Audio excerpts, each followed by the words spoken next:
Okay guys, pag-usapan naman natin ngayon yung opposite of success. Yung kabaligtaran ng tagumpay. Sabi rito, opposite of success is not failure. Kundi dalawang bagay yun. No? At tinatawag na fear and laziness. Ayan. So, ito yung dalawang kabaligtaran ng success. No? Takot at katamaran. So, maganda tingnan din natin yung antidotes.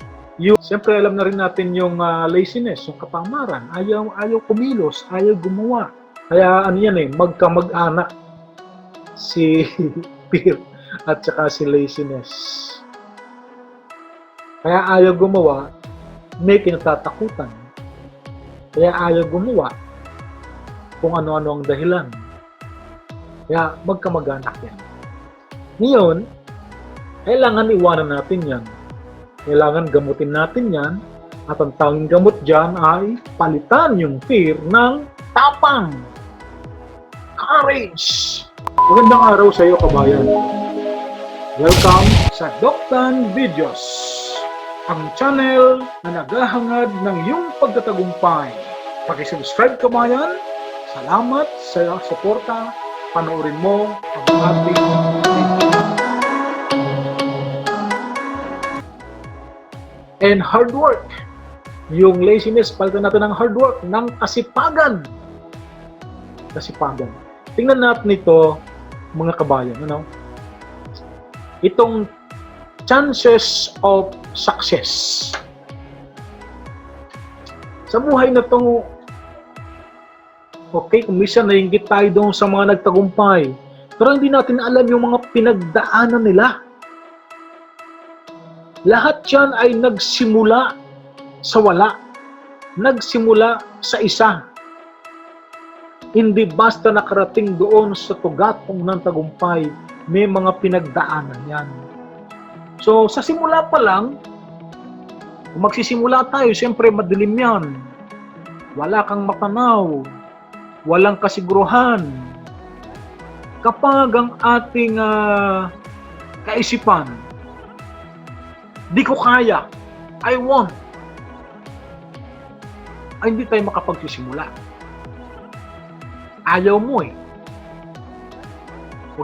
Tulad na sinabi ni Lance Armstrong, sabi na pain is temporary, waiting lasts forever. Sana yung ating maging pananaw ay anuman yung sakit, anuman yung hirap na nadadanasan natin, hindi naman pangmatagalan yan, sandali lang yan. Ang pangmatagalan, yung hindi ka sumubok, yung umayaw ka. So hanggang dyan ka na lang. Meron namang nag-isip, pero nasa 10% na yon at natawag na chances of success. Pero ang desisyon, I can't. Hindi ko kaya. At least, mas maganda ito doon sa ayoko, doon sa I want. At least ito ang sabi niya, I can't, hindi ko kaya. Ang sabi ni Eleanor Roosevelt, do one thing every day that scares you. Yeah. Gumawa raw tayo ng mga bagay na araw-araw, kahit isa lang, na kinatatakutan mo. So, pag sinabi mong I can't, sayang yung chances. Nasa 10% ka na ng tagumpay. Then, may mga tao naman nasa 20% na. Hindi naman umayaw. Di naman sinabing hindi kaya. Pero ang kanyang dahilan, I don't know how. Hindi ko alam eh. Hindi ko alam ang gagawin. Hindi ko alam kung paano. 20% na raw ng chance of success yan. Huwag kang titigil dyan. Ang sabi ni Albert Einstein, imagination is more important than knowledge. Nasa 20% ka na ng tagumpay. I don't know how. No?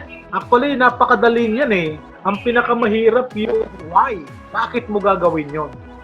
Yung paano, 1% lang yan ang tagumpay, yung 99, why? Bakit mo gagawin yon? Okay, yung pangatlo naman, 30% na ito.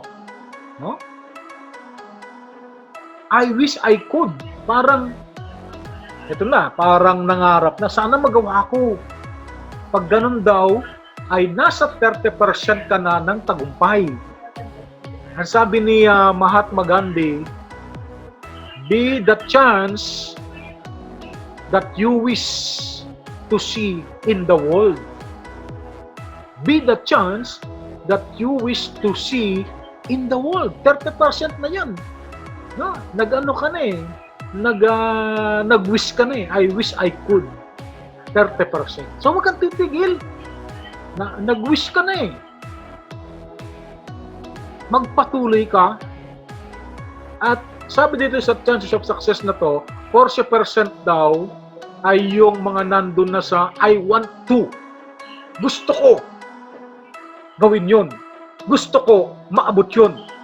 Ang sabi ni Carp Vonnegut, sabi niya, we are what we pretend to be. No, ulitin ko. We are what we pretend to be. So, I want to. Gusto kong makarating doon. Gusto kong magawa yun. Wow, 40% na pala yan. Chances of success. Pero dapat magpatuloy ka. At doon sa 50% chance of success, yung mga nagsasabing, I think I might. Iniisip ko, kaya ko ito eh. Wow, 50% pala ng tagumpay na yan. Ang sabi ni Leo Buscaglia, risk must be taken because the greatest hazard in life is to take nothing. Yan, nasa 50% ka na pala. Kapag nandun na doon sa iniisip mo na kaya ko ito eh. I think kaya ko ito. I think I might. I think magagawa ko ito. Then, tuloy lang. Huwag kang titigil dyan.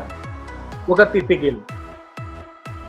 Kapag dumating na sa punto na sinasabi mong magagawa ko ito, kaya ko ito, 60% ka na ng chances of success.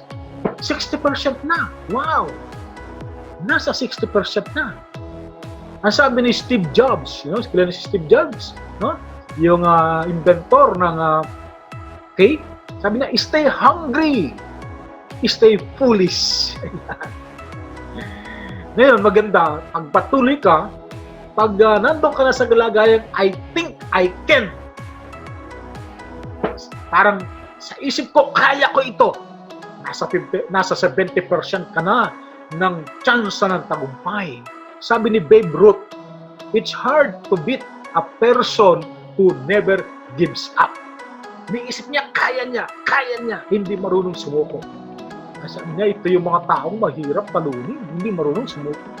Nasa 70% na ng chance ng tagumpay. At kapag may kang taong nakausap at naringgan, I can! Kaya ko! Ba, 80% na po ng chance ng tagumpayan. I can, sabi rito, is 100 times more important than IQ. Yun pala yun. Kapag yung I can attitude, 100 times more important yan than IQ. At 80% na yan ng tsansa ng tagumpay. I can. Huwag lang naman na hanggang sa salita lang. Magpatuloy ka, nasa 80% ka na ng success. Tuloy-tuloy. Of course, may mga obstacle pa yan, may mga hadlang pa yan. At kapag